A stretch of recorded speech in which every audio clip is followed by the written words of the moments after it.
It is time for Biggie's Movie Review. You get them every day leading up to Valentine's Day. We did in October Halloween movies, scary movies. At Christmas, December, we did Christmas movies. And now we carry it all the way forward to Valentine's Day. And yesterday there was a discussion of what the movie would be.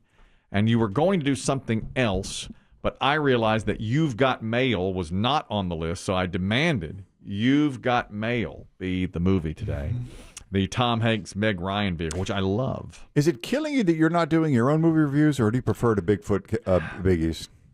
Deep down, I think he likes the Bigfoot. It's a push. I love the Bigfoot. Yeah. I love telling Biggie what to do and then arguing with him. Here's where you're wrong. And how he did it. I have to say, though, the problem this time around, I loved Halloween because I beat him up over a couple of movies. And I enjoyed Christmas because I beat him up over a few. But here, there's too much agreement. Yeah. On the ones he's done. You're both big softies at heart. We are. What can you say? Let me look back at him. Wait till the Passover movies. What can you say? That's next. He did Sweet Home Alabama, which he gave 9 candy hearts. I can't speak to it. I've only seen it once, and I did like it. He did When Harry Met Sally, which is my favorite ever. He gave it 9 candy hearts. 500 Days of Summer, Annie Hall. We agree on all of those. Never Been Kissed. About Last Night was the best review he's ever done, period. I don't think anyone remembers what Biggie said about the film. About Last Night? Yeah. It doesn't matter. He gave us his behind-the-scenes look at the Rob Lowe, Demi Maybe Moore. my best factoids. Maybe, without question. It's And the your best. Belushi factor. Your best factoid. Yes, he did it so well. I mean, and you gave it 7 candy hearts, and I concur on all of these. I cannot argue with you on any of these. Now we come to a movie that I just actually saw the other day called You've Got Mail, which I've seen a few times before. Tom Hanks, Meg Ryan, the wonderful Dabney Coleman Yes. is in the film. And we have the clip. I turn on my computer. I go online. Welcome. And my breath catches in my chest until I hear 3 little words. You've got mail. What is going on with you? Is it infidelity if you're involved with someone on email?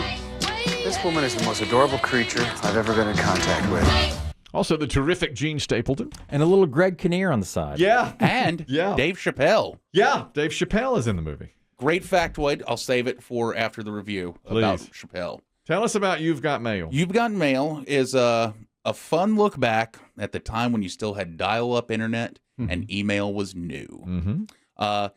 It starts as 2 people emailing each other. They don't know each other.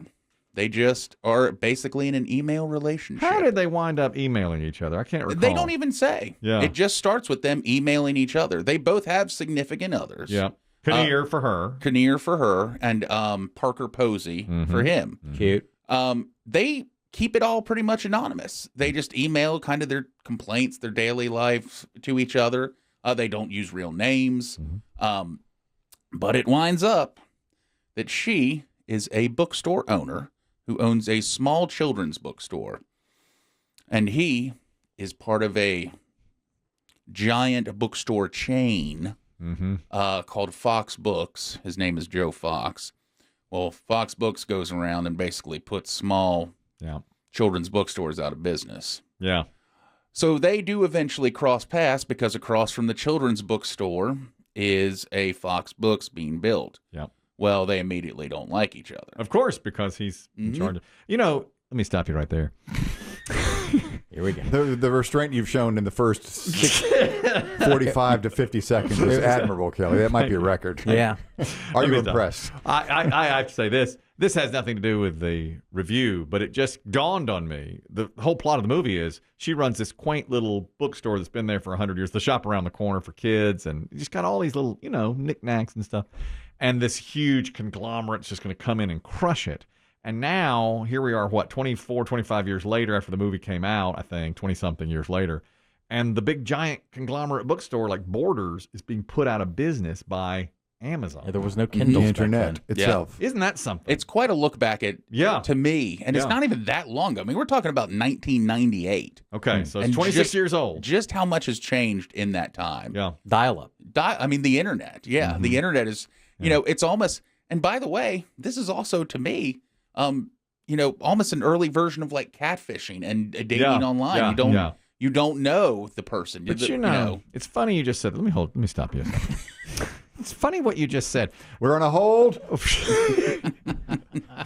funny what you just said. It's not that long ago. It doesn't seem that long ago, and how much has changed. 2024 now, 1998 then, so 26 years. So if you saw this movie in 1998, you're talking about 1972. You know, how many things changed from 1972? Equally that far back. Equally that far back. That's 26 years earlier is 1972. That's a pretty big, long... When you say 72 to 98, it seems like a long time. When you say 98 to 2024, it doesn't seem like as long. But you're right. So many things have changed. The big conglomerate is now being put out. AOL's gone. AOL's gone, and you thought it was going to be, you've got mail. Of course, you did hear that. You've got mail. Yeah. That was, everybody said that, knew that. And that sound of the dial-up, you know, that was just What happened to AOL? What did they become? Did somebody buy them? Somebody bought AOL? Time Warner? Did they buy AOL? I think Time Warner bought them. Yeah, I mean, I think you can still, actually, I believe people still have AOL emails. Email accounts. Really? Yeah. Oh, yeah. Chris Tim and I did Mindspring. Yeah. We were the first on board with that. I was a Yahoo man. Yeah, well. Now, I'll tell you this. This is a factoid. That's great. The AOL software that they use in the movie to connect to the internet was actually being beta tested by AOL. So they let them use it just for the movie. It hadn't been released yet. Interesting. So people saw the movie and were like, well, what is this? Yeah, I don't have this AOL. So then it was a Smart. big deal when it That's came smart. out. So they meet. They don't like each other. They don't like each other. But of course, they continue to communicate via email. And they don't know that because they're not, they don't know who each other is. Correct. Eventually, Tom Hanks' character Joe figures it out first. Yes. And kind of plays that, keeps it going. And eventually, this is sad, a little bit of a spoiler, but her bookstore does shut down. Well, it has to. I mean, the big Fox books came in. Pushed them out. It's so sad. Baby's mother has to die. And let me say this, too. Let me stop you a second. Meg Ryan has looked wonderful in many movies. She's never looked better or cuter than she did in this movie. Talk about horribly cute. Oh, my gosh. Everybody wants to date her. But let me ask you this.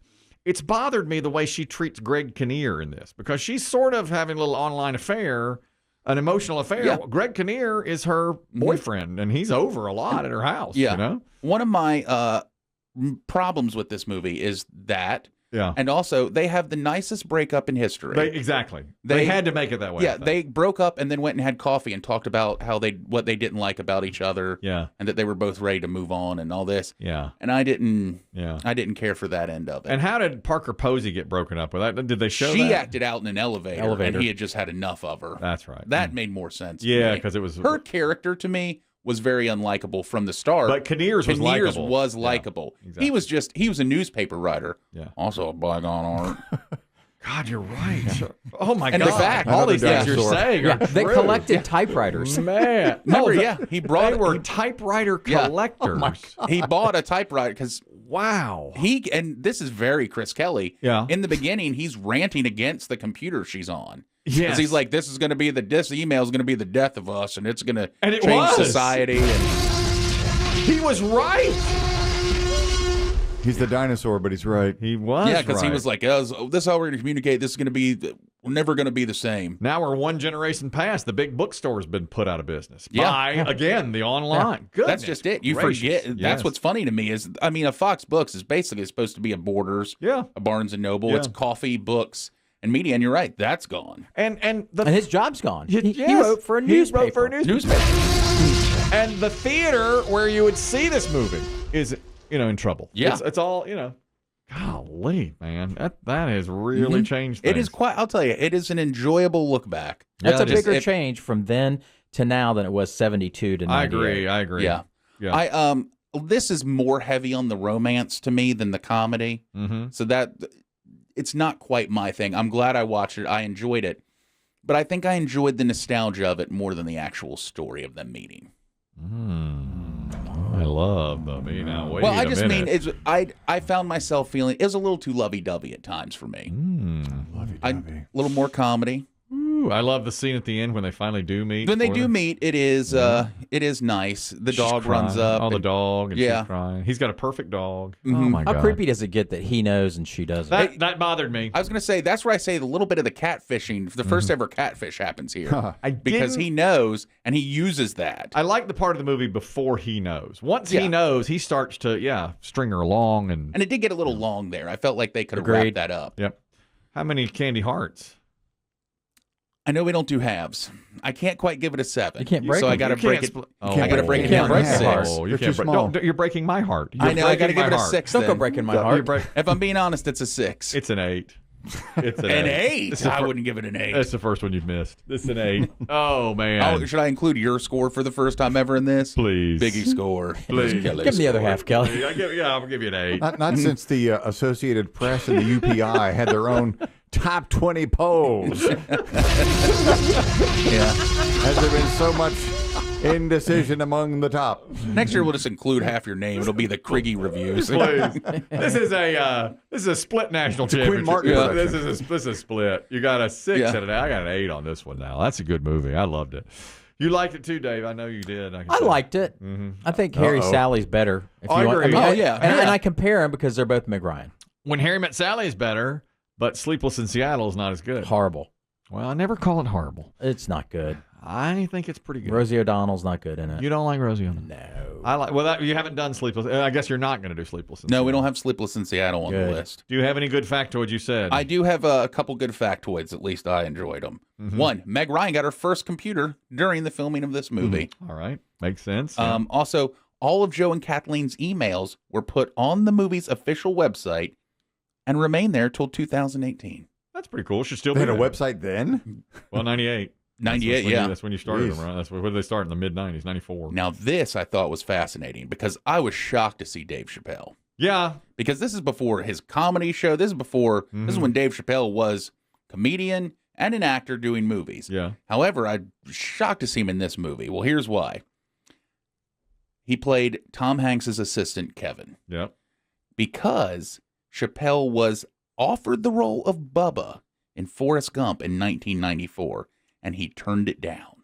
Ooh. Because he felt Forrest Gump would be a flop at the box office. Ooh. He would have done well in that role, I think. I think that would have been really good. Of course, the guy that played it did a nice job.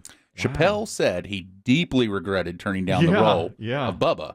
Hanks, realizing this, promised to work with Chappelle on a future film, and as a result, he suggested Chappelle to the director Nora Ephron. Interesting. And But- he got the role as Kevin. But the Bubba Gump role. Much more memorable. Yeah, it is. Because when I saw him the other day, and I was like, oh, I forgot Dave Chappelle was in this. But you remember the scenes. Those are memorable scenes in Bubba Gump. Great review, Biggie. You missed it, but you did a good job anyway. You did a nice job, and Got I half a heart. appreciate that. Half a heart. That's going to stick with you. You I can't. had to split- go on the lower, yeah. You can't split a candy heart. There's no. You can No, try. they're too small. No.